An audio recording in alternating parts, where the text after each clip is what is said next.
there's so many answers to this question. I have an ongoing blog series right now of answers to that question that both I've either discovered in reading or I've maybe sort of put together through my own thinking, or I've just been given by guests. A lot of guests come on the show and they have some unique answer to it.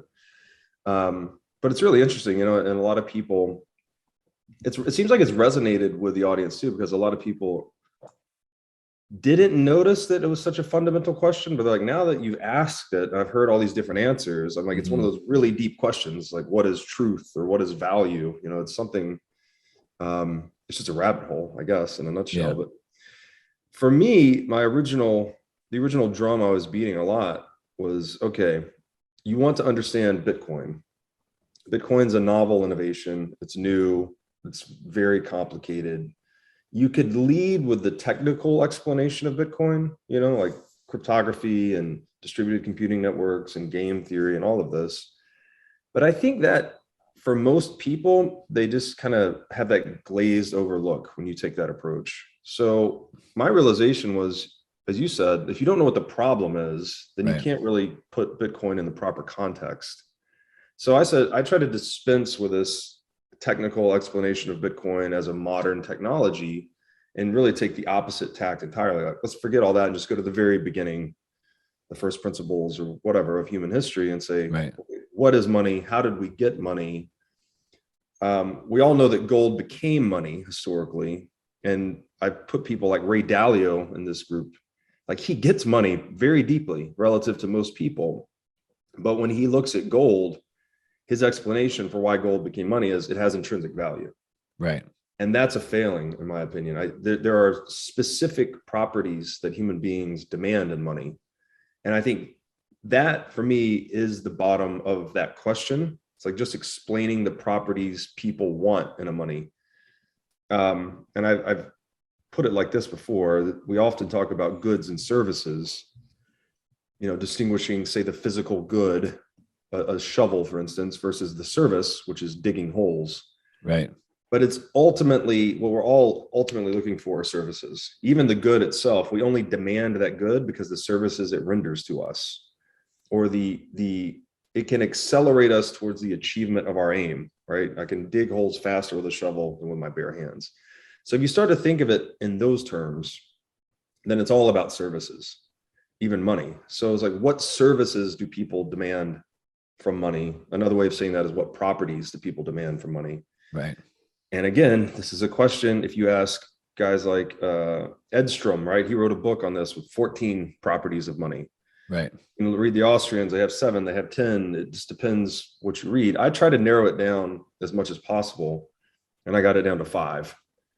And this was influenced by an excellent book, actually, that's available free online, titled Honest Money by Gary North. Gary North just passed away. He's like a Christian libertarian philosopher. It's a free PDF on Mises.org. You could also buy it on Amazon, but he narrowed it down to divisibility, durability, recognizability, portability, scarcity. Mm-hmm. And when I first got into this Bitcoin media explanation of, like, talking about what is money and explaining the money in a historical context that was adequate to put Bitcoin in and have Bitcoin be understood. And I think that chain, that explanatory chain, was really successful, actually, because then you're like, oh, I get it.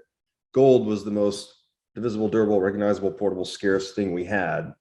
That's why we demanded it as money. That's why it became money. You also understand what gold lacked, right? Which was portability. Mm-hmm. Very hard to move gold across space, even though it holds value well across time, which explains why we abstracted gold into a paper currency, right? We're augmenting its transactability across space, increasing its portability.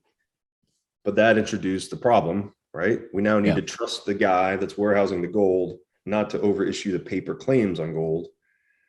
That was the ultimate honeypot for governments and central banks. Historically, it's become the most corrupt institution in the world, as we've talked about ad nauseum.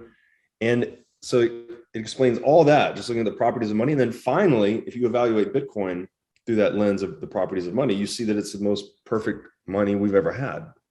It perfects all 5 properties. so far as we can tell. I haven't been able to see a way we can improve any of the qualities of money that Bitcoin doesn't already provide. I mean, you could argue it's not optimized for transaction throughput right now, because you can do what, 15 transactions a second on Bitcoin blockchain on the base layer. On the base layer. But as we know, layer 2, that scales to, theoretically infinity basically. Yeah. So yeah, that's it. It's been hopefully a useful explanatory framework for people. And it sums up a lot of what I've learned over the past few years going down the Bitcoin rabbit hole. Yeah, I liked that piece, the gold not moving over space, and then the technology piece. I want to put a pin in that. Peter Thiel also presented at Bitcoin conference, and I thought he missed something really big. And I actually got a chance to meet up with him here in Newport Beach on Saturday and ask him what happened with that. And we had a pretty good conversation. I'm going to come back to that. But going back here, so I put a thing on Twitter. Hey, what questions do you have for Breedlove? Somebody said, what would be the best response to money being a collective illusion?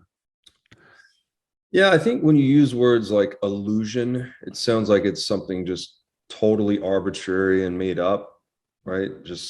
But it's not. It's a social construct. You could say a social technology. A calendar is a social technology, right? We're all using this mutually understood framework for coordinating our time, such that we can jump on a Zoom call at 12:30 on a certain date. We can plan into the future.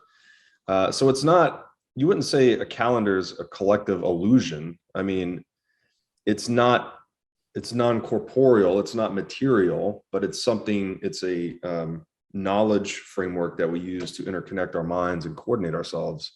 Yeah. And money is by far, in my opinion, the most important social technology in the world. Yeah.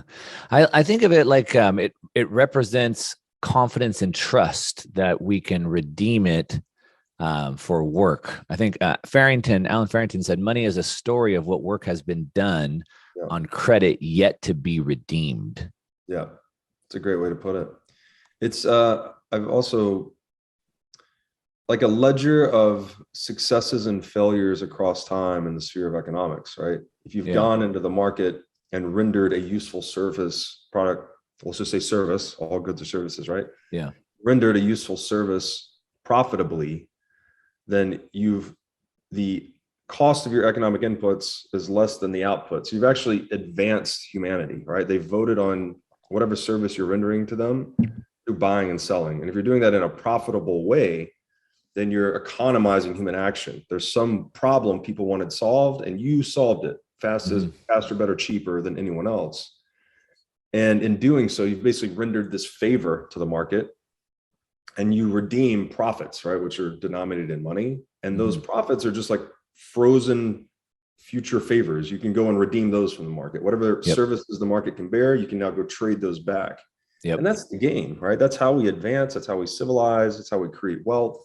It's how we accumulate capital.